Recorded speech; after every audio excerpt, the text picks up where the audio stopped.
Hi love! So today, meron na naman akong i-share sa inyo itong Claire Air Freshener. Ito mga loves ay 99.99% kills bacteria and viruses. Meron tayo ditong dalawang variants, yung lavender and vanilla and itong lemon squeeze. Between the two mga loves, ito talagang purple. Lavender and vanilla ang gusto ko. Kasi iba talaga yung amoy. Gusto ko kasi yung mga calming, yung mga ganun ba, yung kalma. Ako lang to. Ito talaga nabibigay niya.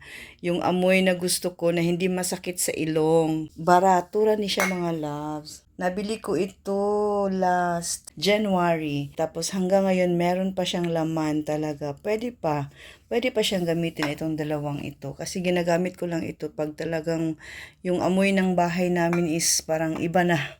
Yung kulob, yung parang ganun kasi hindi malaki yung mga bintana ba ng bahay namin. Tapos naka-screen pa siya. Yung ventilation na dapat lalabas yung amoy, hindi agad makakalabas. So, ito din gamit ko sa bathroom namin or sa CR. Kasi, after using or before using, nilalagyan ko ng ganito. Kasi nag-stay siya ng, siguro mga 1 to 3 minutes, nag-stay ang amoy.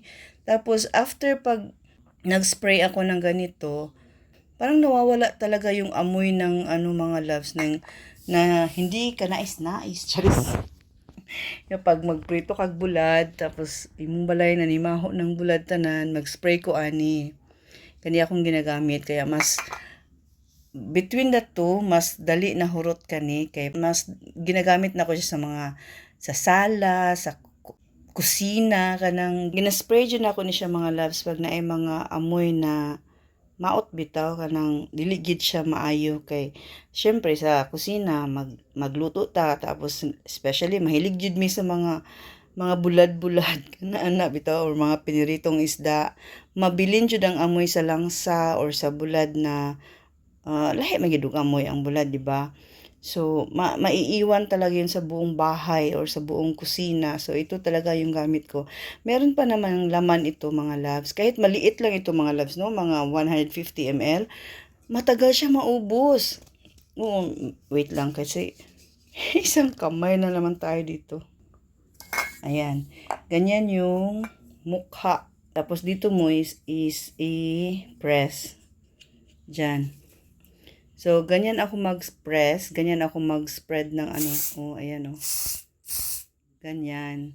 Kasi pag mo yan, iganyan mo, lalo na pag ngayon na medyo ubos na siya, hindi na siya masyadong maglabas ng spray something. Meron namang nakalagay na directions for safety reasons, kasi aerosol kasi ito mga loves.